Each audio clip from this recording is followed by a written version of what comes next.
So உங்களோட பார்வையில இறைவன் அப்படின்றத யார சொல்லலாம், யார நீங்க சொல்றீங்க? இறை இல்லாத ஒரு பொருளை காட்டுங்க. இந்த பிரபஞ்சத்துல இறைவன் இல்லாத ஒரு பொருள் இருக்கா? ஒரு கல்லுல இறைவன் இல்லாம பார்க்க முடியுமா? ஒரு மண்ணுல இறைவன் இல்லாம பார்க்க முடியுமா? பஞ்சபூதங்கள்ல இறைவன் இல்லாம பார்க்க முடியுமா? இறைவன்னா என்ன? இயங்குவதற்கும் இயக்குவதற்கும் அடிப்படையான ஒன்று. இது ரெண்டுமே இறைவன் தான். இயங்குறது அதுதான், இயக்குறது அதுதான். இது இல்லாத இந்த உலகத்துல எங்க பார்க்க முடியும்? எங்க இருக்குது? இறை இல்லாத ஒரு பொருளை 14 லோகங்களையும் உங்களால காட்டிட முடியுமா? இந்த உலகத்துல இறை என்று ஒன்று இல்லைன்னா அதை பற்றி பேசவும் முடியாது, அதை பற்றி நினைக்கவும் இல்ல. முடியாது. அதாவது இறை அப்படின்ற ஒரு பொருளை நான் எப்படி பார்க்கலாம்? ஒரு சாதாரண ஒரு மனிதனா எப்படி பார்க்கலாம்? இப்ப இறை இல்லாத காணும் பொருள் எல்லாம் காண்பவன் அறிவாளி. காணும் பொருள் எல்லாம் கடவுள் மயமே பக்தன்.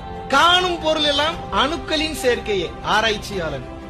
காண காண காண காண முற்பட்டவன் கடவுளே ஆனானே ஞானி, மெய்ஞானி.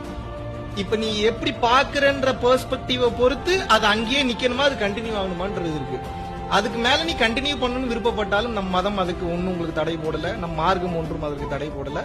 நான் இப்படியே இருந்துக்கிறேன். நான் என் மனைவியா பார்த்தா காமம், என் மனைவிய நான் குழந்தையா பார்த்தா ரெஸ்பான்சிபிலிட்டி, என் மனைவிய நான் குழந்தைன்ற தாண்டி ஒரு குழந்தை என்னிடம் கற்றுக்கொள்ள வந்திருக்கிறது என்று பார்த்தால் நான் ஆசிரியர்.